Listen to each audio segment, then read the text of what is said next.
Duh, akhir-akhir ini kok cuaca panas banget ya. Kemarin itu hujan loh. Terus sekarang panas. Hujan panas sampai rasanya itu tuh panas, sampai ndasku mumet ki lho saiki. Mengi-mengi ngene iki ya, isane mau setrika-setrika. Isuk iki gaweane padet merayap ya.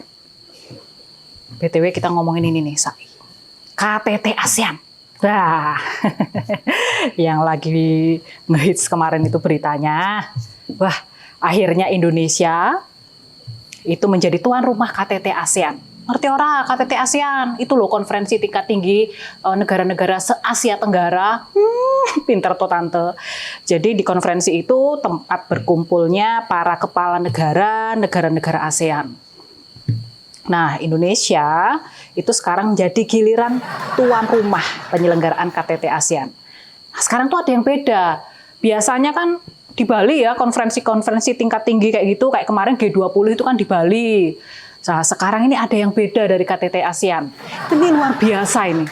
Beda dari yang lain. Kalau orang tuh taunya kan selama ini Indonesia itu identik sama Bali toh. Ya Bali itu memang indah, surganya Indonesia. Nah sekarang ada lagi tempat yang menarik di Indonesia, bagian timur. Labuan Bajo namanya. Wah, apik tenan Gus. Pokoke iki ra ono tandingane. Iki lagi mulai naik daun toh Labuan Bajo ki. Wes pokoke indah banget lah Labuan Bajo itu.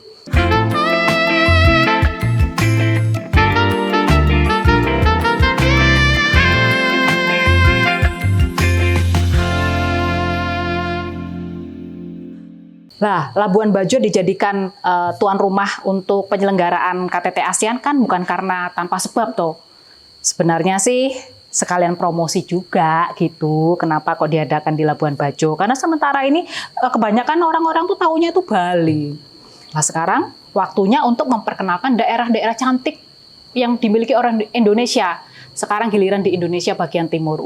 Banyak banget loh Indonesia bagian timur itu tempat-tempat yang indah-indah itu. Nah, pelaksanaan kali ini di Labuan Bajo.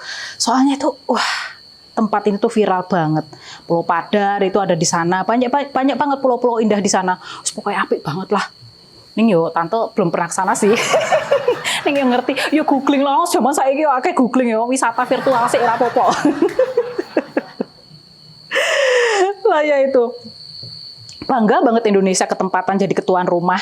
Ya, ini kan momennya untuk mempromosikan Indonesia toh. Nah, Pak Jokowi yo cerdas kok. Kenapa memilih Labuan Bajo?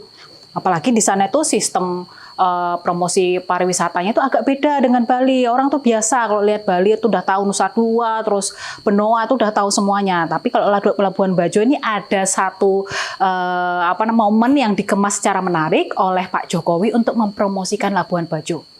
Jadi gini, ternyata kemarin itu banyak kepala negara yang terhipnotis dengan keindahan alamnya Labuan Bajo. Apalagi caranya Pak Jokowi mempromosikan Labuan Bajo itu memang cerdas banget dok. Cerdas banget dan caranya unik, beda dari yang lainnya. Ya nek tante rasa kayaknya belum pernah deh dibuat seperti itu ya di negara-negara lain. Nah, setelah pertemuan konferensi tingkat tinggi itu seharian dari pagi sampai sore rapat ya toh. Kan yo telah toh mumet ya toh. Nah, sama Pak Jokowi kepala negara itu diajak bersantai. Nyore istilahnya. Nyore di atas kapal pinisi. Wah, di situ sambil ngobrol-ngobrol sambil menikmati indahnya sunset di Labuan Bajo. Waduh, coba seperti itu di mana lagi didapetinnya nggak selain di Labuan Bajo. Indah banget. Sampai semua kepala negara yang ada di situ tuh sampai terhipnotis. Senang sekali loh.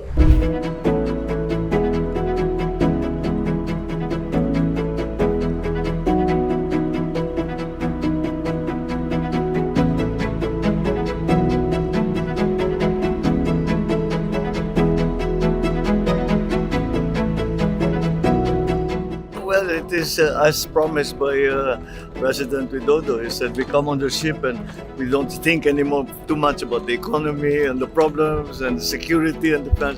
And he's absolutely right. It's a very, very good idea to clear your head so that you can go back to work refreshed Now romantic. and romantic. Nah, inilah cara Pak Jokowi mempromosikan pariwisata Indonesia dengan cara seperti itu. Bayangin ya, orang kalau sudah seharian itu rapat, terus kan yo mumet toh, kesel toh awake. Nah, sekarang dimanjakan dengan bersantai sore di atas kapal pinisi. Oh, kapal pinisi juga kebanggaannya Indonesia. Kapal pinisi itu menjadi simbol kejayaan nenek moyang kita di masa lalu, bahwa Indonesia itu adalah negara maritim yang kuat. Nah, disitulah pesan Pak Jokowi yang ingin disampaikan kepada tamu-tamu kenegaraannya. Lah, setelah mereka semuanya lelah rapat, kemudian diajak nyantai sama Pak Jokowi. Enak tenang. Gimana nggak bahagia coba hatinya? Gimana nggak sampai terhipnotis dengan tempat seperti itu, dengan perlakuan Pak Jokowi terhadap tamu-tamunya? Ya toh, mungkin selama ini mereka belum pernah itu mengalami seperti itu. Belum pernah diperlakukan oleh kepala negara lain, misalnya di tempat lain dengan cara seperti itu. Menikmati sunset, matahari terbenam di Indonesia bagian timur. Wah, indah banget. Tante ya jane kepengen loh piknik neng kono. Puluhan tahun urip neng Jawa, ora tau neng ndi-ndi. Nyore-nyore ya paling pinggir sawah karo ngopi karo mangan gedang rebus. Yo kadang-kadang yo pengennya yo neng Labuan Bajo to yo dolan piknik, layeh-layeh neng kapal pinisi. Yo pengen to jane iki. Piye rasane yo? Nah, selain bersantai di atas kapal pinisi itu, malam sebelumnya ada penyambutan, yaitu dengan gala dinner. Nah, di situ disajikan masakan-masakan Indonesia, tradisional Indonesia. Jadi bisa merasakan apa cita rasa masakan Indonesia yang dimasak oleh salah satu chef terkenal. Kemudian ada suguhan tari-tarian, ada nyanyi-nyanyian, kemudian ada juga permainan tradisional anak-anak di sana gitu. Jadi menunjukkan bahwa Indonesia itu kaya dengan ragam budaya. Nah, pesannya itu seperti itu yang ingin disampaikan. Sekarang kepala negara mana yang kecewa dengan momen-momen seperti itu? Hampir ndak ada loh. Ya justru mereka mungkin nanti pulang neng gorone kono malah ikut promosi. Ayo datang ke Labuan Bajo, bagus banget loh di sana gitu kan. Wah, ayo mesti ngono toh kalau warga negara neng kono. Ya toh? Nah, tujuan Pak Jokowi promosi tersebut kan juga ingin mengangkat daerah-daerah yang memang belum secara maksimal potensi wisatanya itu selama ini itu dikenal. Kalau Bali mungkin semua orang sampai ujung dunia tuh tahu Bali. Tapi kalau Labuan Bajo, nah ini saatnya untuk bisa mempromosikan daerah-daerah wisata khususnya di bagian timur. Itu ya indah banget loh sebenarnya daerah timur sana ya. Terus selain itu juga ini kan bisa dijadikan contoh buat daerah-daerah lain untuk ikut serta dalam mengembangkan potensi daerah wisatanya. Karena gimana pun juga ya, Indonesia itu sebenarnya banyak banget loh potensi wisata yang bisa diangkat dan bisa menghasilkan devisa negara. Nah, sekarang kalau ada potensi wisata yang memang terangkat, kemudian kan pelaku wisata di sekitarnya kan juga ikut sejahtera.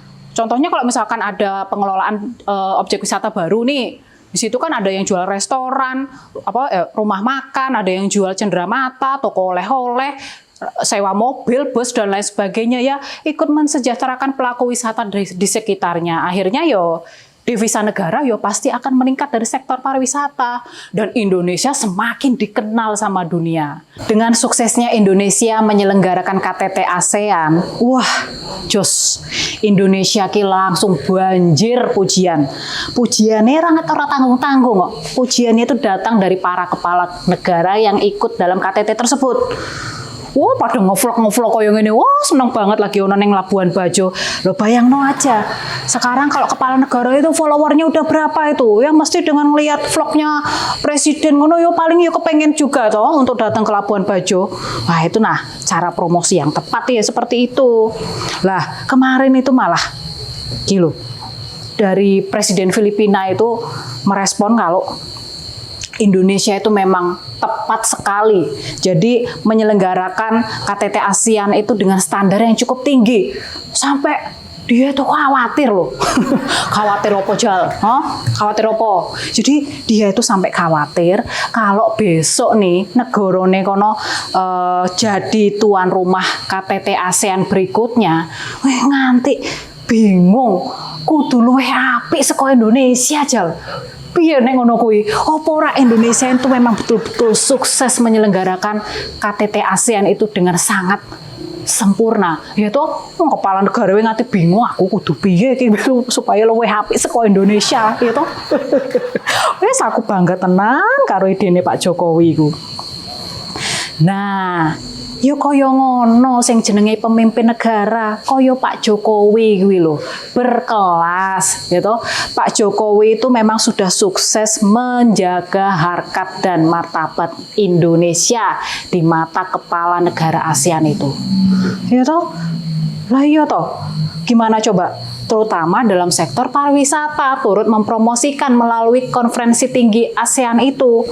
Nah, jadi pemimpin itu yo koyo Pak Jokowi kuwi lho sing bener, sing berkelas, sing berhasil meningkatkan derajat dan martabat bangsa Indonesia di depan kepala negara ASEAN. Yo koyo ngono kuwi to sing bener dadi kepala negara ki. Terutama dalam sektor pariwisata, ya ikut mempromosikan daerah wisata yang memang potensial dan dikenal oleh negara lain, gitu. Nah, ya besok kalau kita itu mencari pengganti Pak Jokowi, itu ya yang bisa melanjutkan pemerintahan Pak Jokowi tentu saja. Terus juga yang memang satu visi misi sama Pak Jokowi.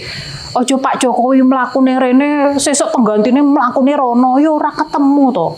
Kaya si iku lho, sapa iku?